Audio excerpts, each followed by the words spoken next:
Good afternoon, everyone. Steve Georgia here from Allendale's trading floor. It's May 21st. A lot of action here today. We did have things start off a little better, mostly with this wheat starting off very strong overnight. We went up to 722 for that July wheat. We did back off down to 699 was last trade there. But still a little higher, 4 cents higher in the session for July. As far as the corn up 2 for December, but down 6 for July. Finding some of that spreading unwinding. With beans up 4 3/4 in July, and November finishing about 15.5 higher. So a lot of spreads unwinding. Today was the first day of this new trading hours. So we opened up at 5 p.m. last night, trading through to 2 o'clock today. So that's for the electronic markets. Those are the new hours. They're going to open again at 5 o'clock this afternoon and go till 2 o'clock tomorrow.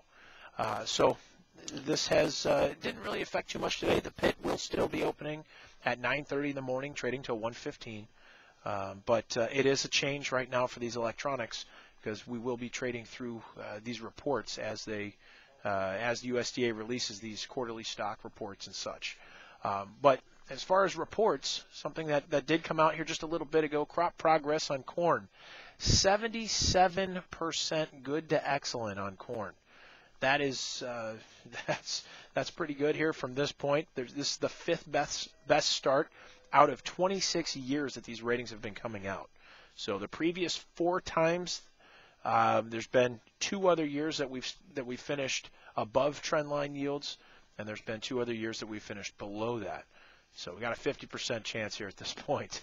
But as far as how far along are we, we're 96% complete. So we're getting corn pretty much wrapped up. As far as beans, guys were expecting to see 68% planted for beans. Came out at 76%. So very good week last week, getting stuff going and getting the crop in the ground, and certainly showing that off of this report this afternoon. As far as winter wheat, we went from 60% down to 58% good to excellent. That's expected at this point. But spring wheat planting, 96% up to 99, almost done.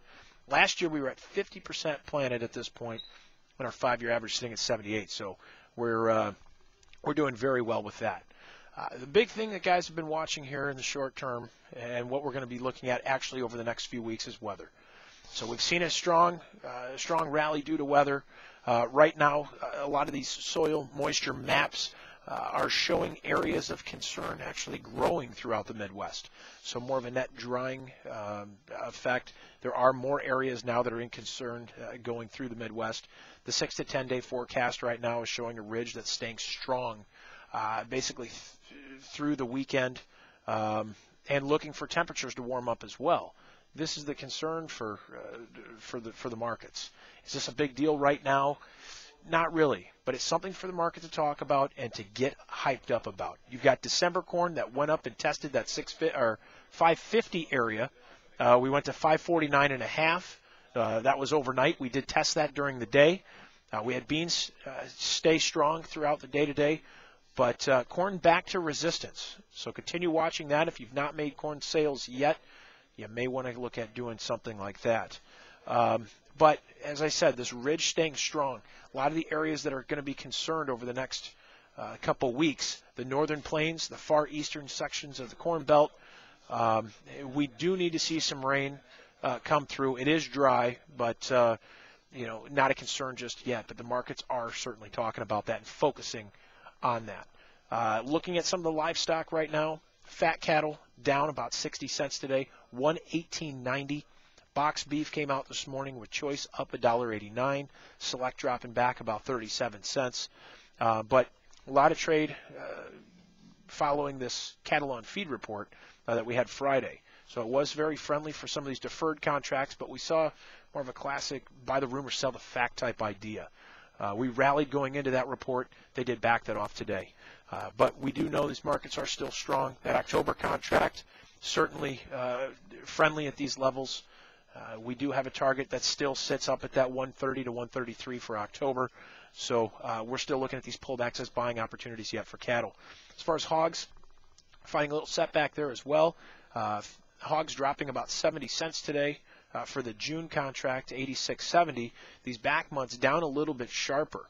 So we are finding a little bit of a pullback right now as far as hogs. Once again, like cattle, we saw a very strong gain overnight, and or not overnight, but last week. And we are seeing a little bit of a setback right now, but still overall, these dips probably looked at as a buying opportunity once again. I do want to mention to you guys out there, we've got a webinar that's coming up tomorrow night. If you have not registered for this, do that. You can do that right here online. But tomorrow night at 8 p.m., certainly get signed up, get registered today. You don't want to do that last minute. This is very beneficial for you guys out there, so get that done. Reach us over here with questions that you may have. You can feel free to give us a call at 800-262-7538 or our website, allendale-inc.com. I hope you guys had a great day today, and we'll talk to you tomorrow. Take care.